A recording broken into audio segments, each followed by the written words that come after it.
Ce serait quand même bien dommage de passer à côté de cette superbe montre chronographe mécanique avec une phase de lune, une date, à moins de 400 € avec un calibre d'origine suisse, s'il vous plaît. Et oui, peut-être que les plus attentifs d'entre vous l'auront deviné, c'est la Seagull 1963 dans une toute nouvelle configuration. Et cette Seagull 1963, je vous en ai déjà pas mal parlé sur la chaîne, que ce soit avec celle-ci, que ce soit avec celle-là, ou que ce soit avec celle-ci qui est l'édition bronze pour l'anniversaire de la Seagull 1963. D'ailleurs, c'est grâce à elle que j'ai pu recevoir celle-ci, parce qu'au début, je voulais avoir celle-là. Et Vincent, qui s'occupe de Seagull, m'a dit, écoute, déjà, on va faire une vidéo sur l'édition anniversaire. Et on verra plus tard, hein, t'es bien sympa, on verra plus tard. Mais comme celle-ci, vous avez été nombreux à bien l'apprécier et qu'elle a fait pas mal de vues, il m'a dit, écoute, bah, Théo, t'as gagné ta montre. Donc merci à vous, c'est grâce à vous que j'ai cette montre et je n'aurai pas besoin de la renvoyer. Je vous précise rapidement une petite page de pub. Du coup, nous, on est quand même partenaire avec le site Seagull 1963. Je vous explique dans la revue de celle-ci, je mettrai le lien dans la description. Pourquoi est-ce que je recommande de passer par ce site? C'est pas parce que maintenant on est partenaire, hein, parce que déjà bien avant qu'on soit partenaire, je recommandais déjà ce site. Mais vous allez comprendre parce que oui, les Seagull 1963, on en trouve à tous les prix, c'est un peu un foutoir, etc. Il y a toute une histoire, savoir quelles sont les vraies, quelles sont les fausses. Je vous réfère à cette vidéo, puisqu'on va peut-être pas refaire toute l'histoire. Quoi qu'il en soit, on arrive, on a la boîte, on a donc la boîte en carton. Dans la boîte en carton, nous avons la boîte en aluminium. Et dans cette boîte en aluminium, nous avons tac, tac,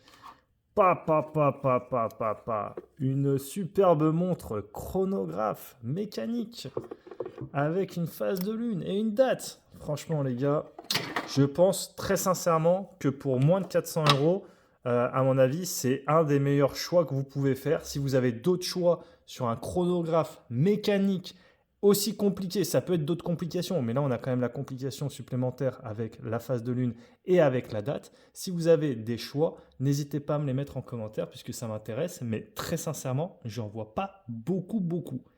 Quoi qu'il en soit, cette montre Seagull 1963, c'est donc la Moonphase 40 mm Crime Dial avec un verre saphir.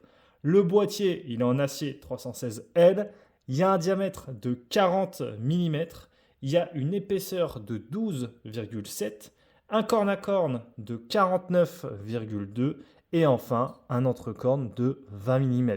L'entrecorne, c'est quand même assez intéressant sur cette montre parce que tous les bracelets lui vont. Franchement, c'est sur cette vidéo, je crois que j'avais fait des tests avec pas mal de bracelets différents et tous les bracelets lui vont. Vous lui mettez un cuir, ça fait un petit peu plus habillé. Vous mettez un atto, ça fait un petit peu plus militaire. Vous mettez ce que vous voulez, tout lui va. Quoi qu'il en soit, l'épaisseur, donc j'ai dit 12,7. Par contre, il faut préciser que forcément, quand on a un atto, on a également l'épaisseur qui vient là du bracelet NATO. Si ça vous intéresse, je vous mets l'épaisseur boîtier plus bracelet et on est à 17, donc ça rajoute pas mal. Mais bon, ça fait partie du jeu. Après, très sincèrement, regardez, moi j'ai un poignet de 17. Je trouve pas que ça fasse trop épais non plus, ça va quoi, franchement. Après, c'est une montre militaire, hein, les gars, c'est une montre d'aviateur. D'ailleurs, très rapidement, encore une fois, l'histoire, je vous l'ai déjà raconté plusieurs fois, j'ai l'impression de radoter. Mais pour ceux qui arriveraient en cours de route, je fais vraiment en 2 minutes, même pas 20 secondes. À la base, la Seagull 1963, c'est une montre de l'armée chinoise qui a été faite pour les pilotes de la Air France. Ensuite, en 61, il me semble, il y a le gouvernement chinois qui vient confier la production de ces montres à l'armée pour une mission qui va s'appeler la mission Code 304. La montre, elle sera produite à petite échelle. On estime entre 1400, 1500 et 3000 exemplaires, ça dépend les sources. Et en fait, par la suite, il va venir la version en 1963, une nouvelle version qui fera hommage, entre guillemets, à cette version de la mission Code 304. Donc on va l'appeler la Seagull 1963 en référence à l'année où elle est arrivée. Et cette montre, comme je vous le disais dans l'introduction, elle a un calibre d'origine suisse parce que Siegel, en fait, a profité de la restructuration industrielle suisse en 1955 et a fait l'acquisition quelques années plus tard d'une ligne de production, des plans, d'un stock de mouvements, etc., etc., en rachetant le spécialiste de l'époque, spécialiste helvétique de l'époque, qui n'était d'autre que Ebosch Venus SA. C'est pour ça que les mouvements sont splendides chez Siegel. Et oui, aujourd'hui c'est chinois, mais ça part vraiment d'une base suisse. Et vous voyez que le fond de boîte comme ça là, il est vraiment franchement super beau. D'ailleurs, on peut voir que nous ici on a le Swan Neck, c'est la petite pièce ici en bleu en haut. Et franchement, ce mouvement est top. Ce calibre est top. Je l'ai déjà dit dans d'autres vidéos, mais ce calibre en entrée de gamme sur un mécanique, c'est rare que vous ayez des calibres aussi beaux. Quoi qu'il en soit, je vais éviter de trop me répéter. Cette montre, donc, je l'adore. Il y en a qui vont me dire oui, mais on s'éloigne un peu du modèle original qui était vraiment pour les pilotes, etc., etc. C'est pas faux, on s'en éloigne, mais elle est tellement belle que bon, je pense qu'on va lui pardonner, quoi. On va lui pardonner. Ici, je pense que, voilà, je vous ai dit à moins de 400 € pour l'intro, que ce soit un peu plus catchy, mais on est même à 360 € cette version. Donc pour vous dire, par exemple, la version bronze, on était à 400. C'est cool, hein, c'est en bronze, elle est très chouette, etc. Et je l'aime beaucoup. Mais là, on a quand même, les gars, la phase de lune et la date, la complication de date. On a les 4 sous-compteurs. Elle fait... en fait, ces montres, elles sont très sympas, etc. Mais par exemple, moi, quand j'avais celle-ci, j'avais un pote qui m'avait dit, elle fait un peu cheap ta montre. Et je pense que c'est dû au bracelet, au côté bronze qui va vite patiner, etc. Celle-là, je pense que vous la mettez au poignet. Les gens, ils se demandent si vous n'avez pas un petit tricompax de chez Universal Genève au poignet, quoi. J'en rajoute peut-être un poil. Mais en tout cas, elle a une vraie prestance. Je vais la mettre au poignet pour vous rendre un peu mieux compte. Quoi qu'il en soit, on a donc 3 ATM, donc 30 mètres d'étanchéité. C'est pas énorme, mais bon, voilà, hein, c'est une montre chronographe, mécanique, etc. Je vous montre un peu l'épaisseur. D'ailleurs, je vais revenir pourquoi il y a 2 petits boutons poussoirs ici. Et 3 atmosphères, 3 ATM, 30 mètres.